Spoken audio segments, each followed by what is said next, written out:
introduction. So today's topic is actually pretty close to my heart. Um, I've never said this before, but of course, when I was young, say 14, 15, 16, that age, before I even decided that, I'm going to get into medicine, I have dabbled with smoking, and I hope it doesn't go out in social media, because you know how doctors are supposed to maintain this absolute clean image. But I didn't want to be a hypocrite. I didn't want to take up something without knowing completely what it entails. And I can confidently tell the people out here that whatever I am going to tell you is going to be 100% authentic, because I've been through that phase as a young adult also. So yeah, as I can see, we've got about 75 people here. I'm assuming all 75 of you guys are smokers, because, or you've got smokers in your vicinity, in your family, in your friends, because there is no other reason to come and listen to this, unless if you really just want to hear me talk. So I'm not going to waste time. Let's dive into it. I'm just going to share my screen. Um, Give me a moment.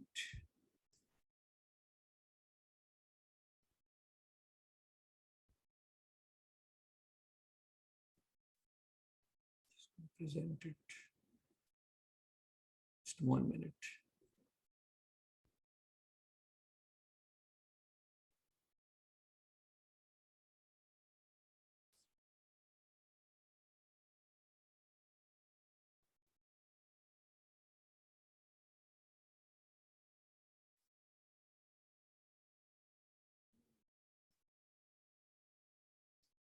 Okay, I'm just having a little difficulty in presenting this.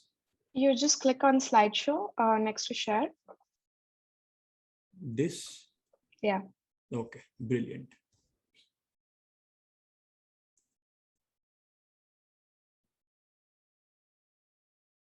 Superb.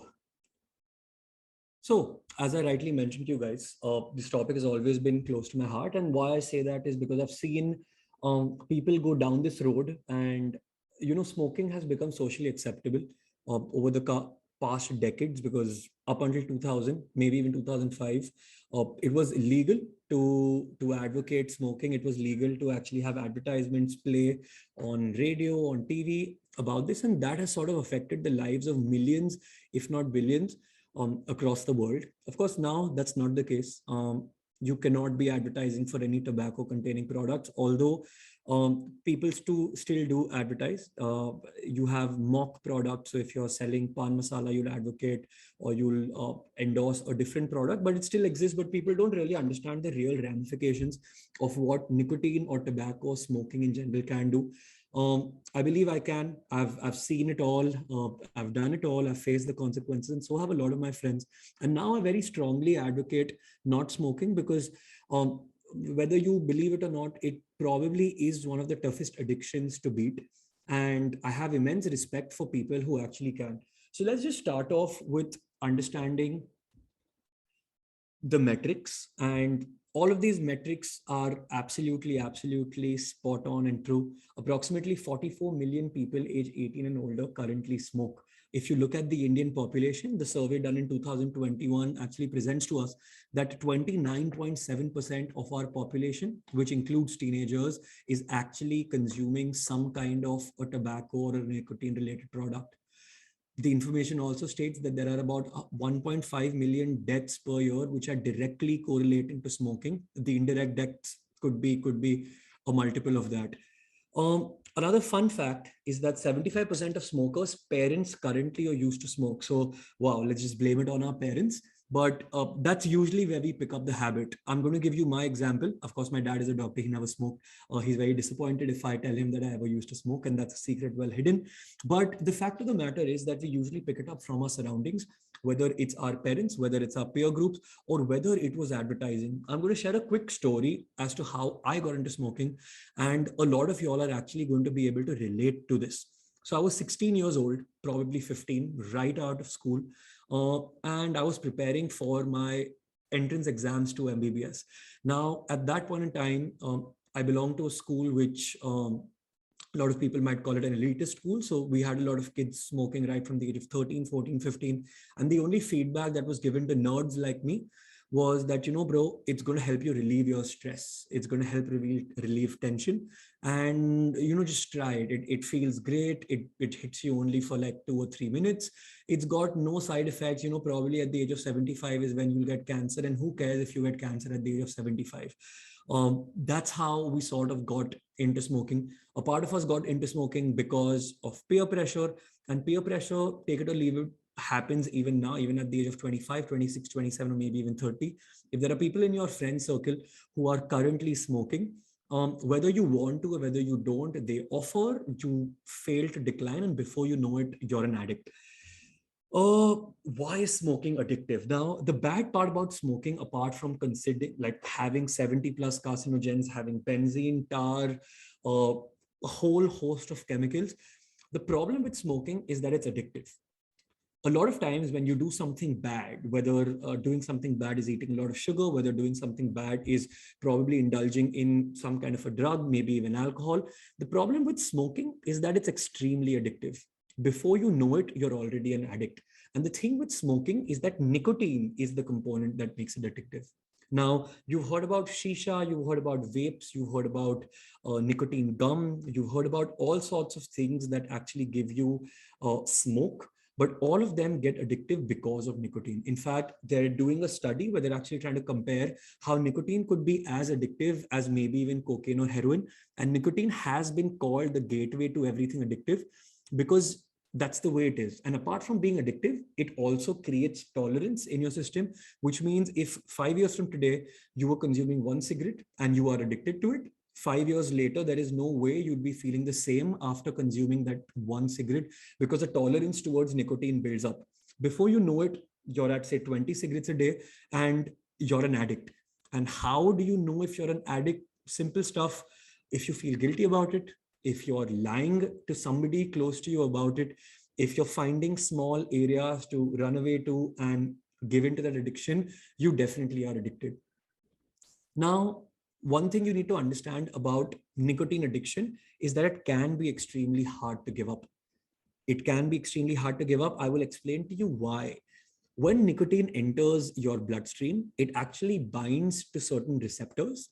These receptors cause your neurotransmitters to release small amounts of dopamine, and dopamine makes you happy. Now, every time you get rewarded by doing an activity that releases dopamine, your brain is tricking your body into thinking that, guys, something good is happening to me. Let's repeat this.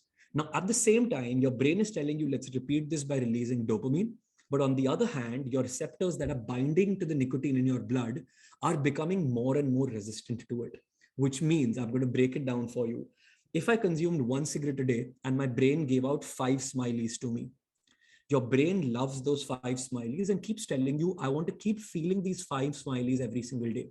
The problem is your receptors are getting resistant to it, which means on day two, when I say day two, it is just an example. It could be month two, year two, whatever that means. But on day two, your brain is no longer being able to produce 5 smileys because the amount of nicotine required to produce 5 smileys is no longer reaching the brain because your receptors are resistant to it. That's when cigarette number two comes into the picture. Now, cigarette number two is giving rise to 5 smileys, and this chain keeps repeating till it reaches a point where you're not smoking to get the hit. Every smoker on this feed right now knows what hit I'm talking about, whether that hit is right after office, whether that hit is because you're bored, whether that hit is because you're going to eat, whether that hit is because you've just finished eating, whether the hit is because you just want to go to the bathroom. This hit keeps getting weaker and weaker, and you have to smoke more and more. Now, the fun fact is when you are an addict, when you are actually smoking quite a lot, you're not smoking for the hit. You're smoking because you're just trying to maintain the level of nicotine in your blood, because you know not maintaining the level of nicotine in your blood starts making you feel shitty. We all, when I say we all, I can say it not with pride, but with guilt, but we all know what withdrawal is. Each of us have tried to not smoke for maybe a couple of hours. Each of us maybe was stuck in a plane or stuck in a meeting, and you start feeling jittery. You can't concentrate. For some people, you start getting tremors. Basically, you're withdrawing. And every time you're an addict, you're not getting the hit anymore. The only hit that you get is the first cigarette in the morning, because that's when your nicotine levels in the blood have dropped. But apart from that, you're just trying to maintain your levels of nicotine. What happens when you smoke? Now, this slide should not be new to any of us. The friggin' box shows a picture of somebody having oral cancer or lung cancer, and we still continue smoking it. Some of us actually stop buying boxes by tricking our brain into thinking that, if we don't see it, maybe it won't happen to us. We go and start buying these single cigarettes. And the journey of a smoker actually happens that way, right? You first start buying single cigarettes, and then you tell yourself, I'm not going to buy a pack. And you keep buying single cigarettes. And then one day you bought a pack, and the next day the pack is over. And then you go back to saying, I'm going to buy single cigarettes. And before you know it, you've just been buying packs and packs and packs. If you travel abroad, you hoard them on duty free because cigarettes are also expensive. So each of us have seen this diagram. All of us know what cigarette smoking can do to you. Cigarette smoking is responsible for more than 480,000 deaths per year. That could be you. And if not you, that could be your child. And if not your child, that could be his child. None of this is a joking material. All of this is really serious. Whether it's oral cancer, it's laryngeal cancer, whether it's lung cancer. Now, I'm going to give you another story. My dad is an ENT surgeon. My granddad was an ENT surgeon. I was going to become an ENT surgeon. As an ENT surgeon, you see a lot of oral cancers. And trust me, I have seen them up front, and they are pathetic. They are one of the most traumatizing cancers to have because they don't even kill you. If caught early, which you really see a mass growing, if caught early, you get it operated, but the level of your quality of life is completely ruined. You can't chew, saliva is dripping down, sometimes you lose your voice. It just gets worse from there. A myocardial infarction is a heart attack, which can happen. Bronchitis and emphysema, things that people ignore always. Sabke dimag mein, or everybody has this in their head that the only thing that nicotine or cigarettes, or I wouldn't say nicotine, but cigarette smoking can cause is cancer. Well, that's not true. Your lungs slowly, steadily start degrading. Eventually, you'll only be coughing through the day. You'll be gasping for air. Quality of life is ruined. Another thing we don't consider is peptic ulcers. Cigarette smoking gives you a whole lot of acidity, and it is not avoidable as long as you don't quit smoking. So it's pretty certain that there is something wrong with the activity of smoking. We're in the 21st century. It's no longer cool to be smoking. Nobody really tells you that, bro, you don't smoke, you're uncool. Everybody understands what is bad, and most of us aren't doing it to remain cool anymore. I think all of us have just turned into addicts. I'm just going to repeat that. The side effects that I showed you, or the dangers of peril, or the perils of smoking that I showed you in the previous slide, were, more mature perils. They're perils that can actually take your life. But what about the others? Gum disease, your mouth smelling, your yellow teeth, your tooth decaying, your vision problems, your cataract, your impotence, your tobacco odor, your fingernails, your risk of type 2 diabetes, your lack of appetite, your lack of to gain weight, your reduced your reduced endurance, reduced cardiovascular strength, a weakened immune system, erectile dysfunction, men, bad eggs in women. Like, you can keep just going on and on. The haggard look, the premature aging. All of this is literally one cigarette, and that's what it's doing to you. Now let's talk about what delivers nicotine in your system. So, I've gone on and on about talking about what cigarette smoking does, but is cigarette smoking the only thing which is bad for you? No. Any burning tip at the end of your mouth is equivalent to cigarette smoking. So whether that burning tip is a sheesha, whether that burning tip is a cigarette, whether that burning tip is a cigar, whether it's a herbal cigarette that you're smoking, the largest components, or the cancer causing or the lung disease causing agents, are all in the smoke, the tar, the benzene. They're not in the nicotine. So anytime you smoke anything which has a burning tip is going to lead to all that smoke being inhaled. When you talk about chewing tobacco, snuff, all of that is basically when you put something in your gums and you keep chewing on it, chewing on betel leaves, chewing on tobacco, which is very popular within tier 2 and tier 3 towns, that also directly causes oral cancer. That also gives you nicotine. Now, what about agents that give you nicotine but not tobacco? So everybody only knows about the harmful effects of tobacco. Well, nicotine also has harmful effects, but unfortunately, nicotine still has not been proven to be carcinogenic. When I say carcinogenic, nicotine by itself cannot cause cancer. Nicotine can accelerate the growth of cancer, but nicotine by itself cannot cause cancer. So when we talk about vapes, or when we talk about sheeshas, this is what a vape is, right? I borrowed it from one of my friends. It's empty. The Yoto vape or the Juuls are getting really popular, and their claim is that it doesn't have smoke in it. It's water vapor and nicotine. Is it still harmful? Yes, it is. A vaporizer is giving you nicotine, but is not giving you tobacco, is not giving you smoke. But nicotine still raises your blood pressure. Nicotine can still cause impotence. Nicotine is still going to cause diabetes, hypertension in the long run. And nicotine is what is addictive. So people who say, bro, I'm not smoking, I'm vaping, you're also doing more harm to your body, because the fact of the matter is that vaping is going to get you addicted to tobacco, and the day your vape runs out of battery or the day you don't have access to a vape, the next thing you're going to do is smoke. That's just the way it works. The next question people have, which is about smoking, is only tobacco harmful, or is it also marijuana? Well, the reality behind the situation, as I explained, is that any burning tip at the end of your mouth is harmful. Whether it's marijuana, whether it's tobacco, whether it's a herbal mix, whether it's green tea, for all you know, anything that burns on your mouth is going to be harmful. Now, marijuana has different chemicals, tobacco has different chemicals. Marijuana has THC, tobacco has nicotine. Nicotine gives you the hit for 5 minutes, marijuana gets you high for a lot longer. But at the end of the day, if you're smoking anything, it's all the same. Now, where does shisha come into this picture? Shisha, in my opinion, is the most harmful of them all. The thing with shisha is that, yes, the pod or the flavor doesn't contain as much nicotine as a cigarette does, because if 5 mg is what a cigarette contains, maybe that flavor, when you look at it ratio wise, the amount of flavor to the amount of nicotine is not the same. But the unfortunate bit is that the smoke of a shisha is so much thicker, and the duration that you smoke the shisha is so much longer, because most of us, when you go to a shisha parlor, you're sitting in that parlor for an hour, 2 hours, 3 hours. Nobody smokes 3 hours worth of cigarettes in one go, but you actually end up pulling that shisha enough to actually give you more smoke and more nicotine than cigarette smoking combined does. So when we talk about vapes, cigarettes, and shisha, shisha is the most harmful. Cigarettes come in the middle. The least harmful of them all is the vape, but that doesn't give you an excuse to actually move on to a vape.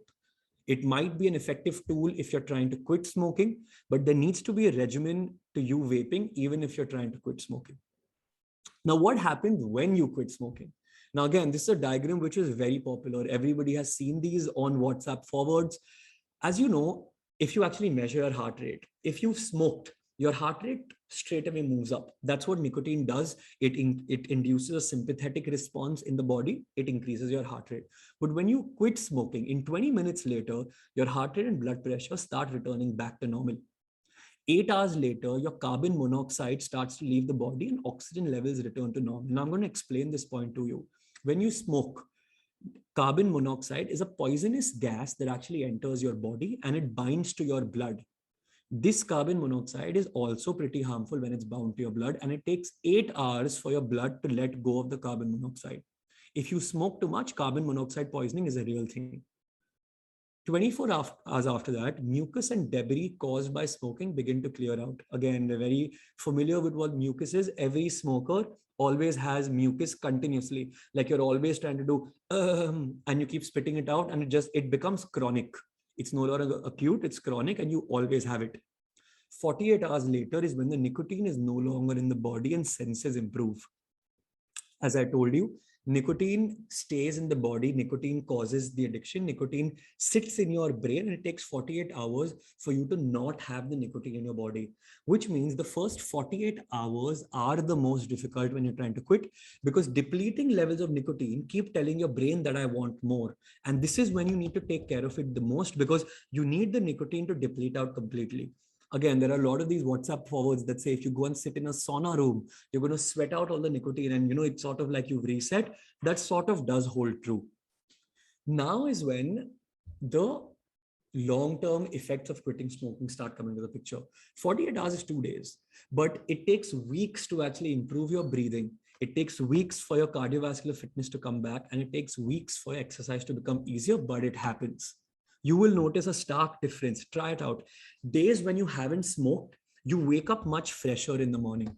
Days that you haven't smoked, you sleep a lot better at night. Smoking is a stimulant. Sleeping becomes tougher if you just smoke before sleeping. Smoking wears you down. It keeps you tired. And the days that you don't smoke, you wake up a lot fresher. 3 to 9 months later, coughing and breathing problems reduce as the lungs start repairing themselves. And that is true. Of course, your lungs are never going to turn completely pale. They're always going to be slightly black, but at least something is better than nothing.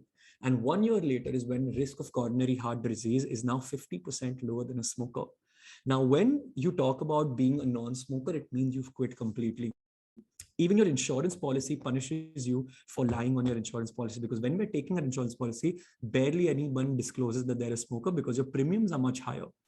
If you get caught smoking, your premiums are going to shoot and there's going to be a penalty even. So you need to quit for at least 2 years before you can reapply to a smoker's policy and get that converted to a non-smoker's policy.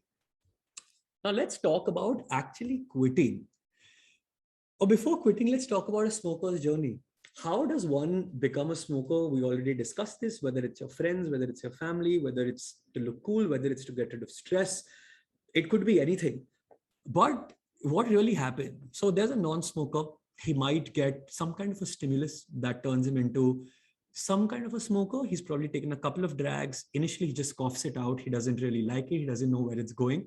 But as you see, as he understands how to lung fag, as the smokers call it, there's a mouth fag, there's a lung fag, right? We all know about it.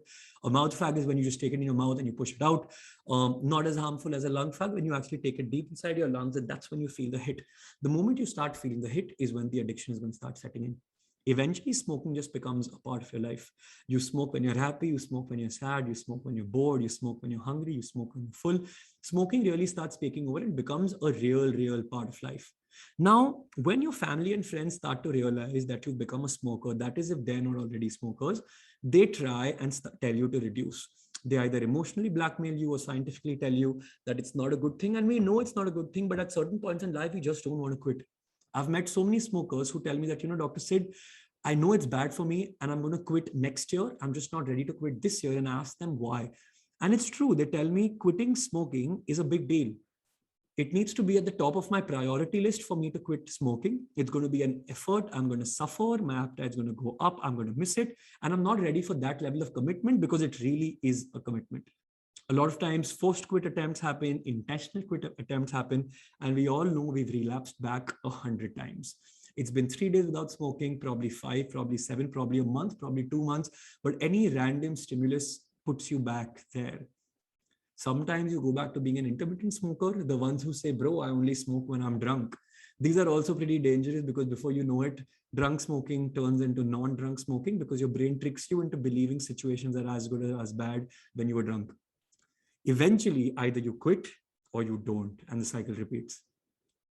Depressing, isn't it? It's hard. A lot of people have a lot of emotional baggage about quitting smoking because it genuinely is hard. People say exercising is hard. People say, getting a body is hard, but nobody really talks about how hard quitting cigarettes is. But it's got to be done because before you know it, your child will start smoking, and it just might happen that your child dies before you, and that's something you don't want to see. I'm sorry, I'm being so harsh, but there is no way to coddle a person into quitting smoking. I wish there was. There's no way to tell a person in nice words that, beta or honey, you need to quit smoking, because that just doesn't exist.